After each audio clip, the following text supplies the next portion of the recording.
কিন্তু রেফারিকে আমরা কখনো গোল দিতে দেখিনি। যাই হোক, যে প্রপোজালসগুলো এবং সুপারিশগুলোর মধ্যে মোট সংযুক্তি সহ 94 পৃষ্ঠার একটা দলিল, তার মধ্যে প্রধান উপদেষ্টাকে উদ্দেশ্য করে চিঠি লেখা হয়েছে। ওখানে প্রধান উপদেষ্টা নিজেই দস্তখত করেছেন ঐকমত্য কমিশনের সভাপতি হিসেবে। তো বলা যায় সরকার এবং ঐকমত্য কমিশন তো মূলত একই।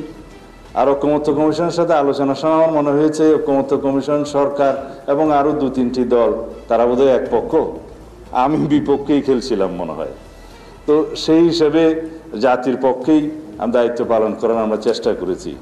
কিন্তু আমার কেন জানি মনে হয়েছে কিছু দলের প্রস্তাব এবং ঐক্য কমিশনের নিজস্ব চিন্তা ভাবনা জাতির উপরে জবরদস্তি আরোপিত করার একটা প্রচেষ্টা লক্ষ্য করেছি।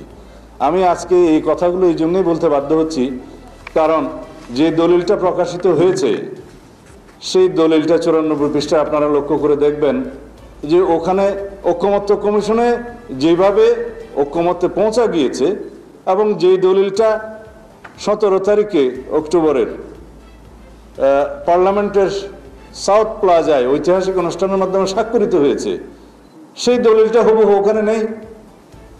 শুধু আছে ঐকমত্য কমিশনের প্রস্তাব, রাজনৈতিক দলগুলোর যে সুপারিশ এবং ঐকমত্য হলো, কিভাবে হলো, নোট অফ ডিসেন্ট কোথায় কোথায় আছে, কোনো কিছুরও সেখানে উল্লেখ নেই। তো তাই যদি হতো 11 মাস বা 12 মাস ধরে এই কসরত কেন করা হলো জাতীয় ঐকমত্য কমিশনে? কেন মাননীয় প্রধান উপদেষ্টা ভাষণ দিয়েছিলেন জাতির উদ্দেশ্যে যে ঐকমত্য কমিশন গঠন করা হয়েছে? তার আগে সংস্কার কমিশন 6টা গঠন করা হয়েছে, তাদের সাথে আমাদের আলোচনা হয়েছে।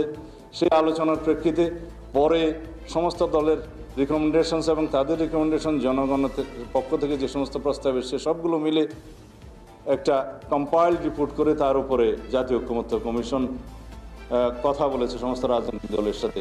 জাতীয় ঐকমত্য কমিশনের সভাপতি হিসেবে মাননীয় প্রধান উপদেষ্টা নিজে সেটা প্রকাশ করেছেন যে এখানে রাজনৈতিক দলগুলো যে সমস্ত বিষয়ে ঐকমত্য পোষণ করবে সেগুলো সংকলিত করে একটা জুলাই জাতীয় সনদ হবে, সেটা স্বাক্ষরিত হবে এবং সেটা পরবর্তী পার্লামেন্টে বাস্তবায়ন হবে।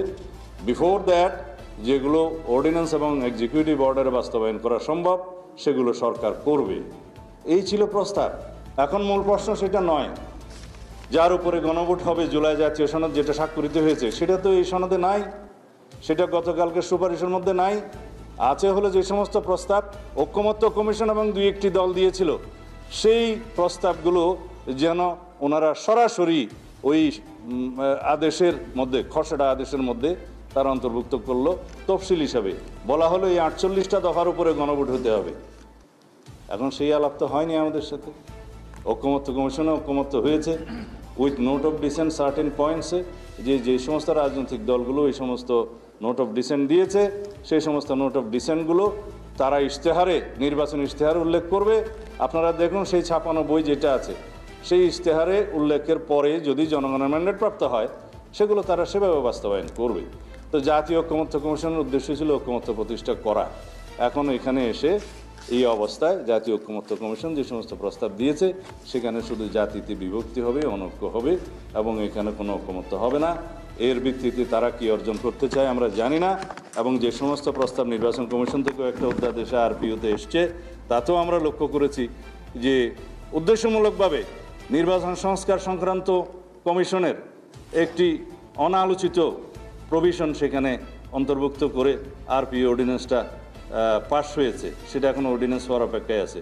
যেমন জোটভুক্ত যে কোনো রাজনৈতিক দল তাদের স্বাধীনতা ছিল নিজস্ব প্রতীকে অথবা জোটের যে কোনো প্রতীকে নির্বাচন করতে পারবে। হঠাৎ করে তারা একটা অগণতান্ত্রিক পদ্ধতিতে বলে দিল যে জোটভুক্ত হলেও তাদের নিজস্ব প্রতীকের নির্বাচন হতে হবে। দেখলাম আরেকটি রাজনৈতিক দল তাকে সমর্থন করে যাচ্ছে। তো এটা পক্ষপাতমূলক আচরণ আমরা আশা করি না। আমরা অন্তর্বর্তী সরকারকে তত্ত্বাবধায়ক সরকারের ভূমিকায় দেখতে চাই। তারা যেন নিরপেক্ষভাবে আচরণ করে এবং তাদের সমস্ত কর্মকাণ্ডে যেন জাতি একটা আশ্বস্ত হতে পারে, ঐক্য থাকতে পারে, সেভাবেই যেতে হবে। আমরা তাদের ঐকমত্য কমিশনের এবং সরকারের বিভিন্ন পদক্ষেপে আজকে এখানে এসে হতাশা ব্যক্ত করছি।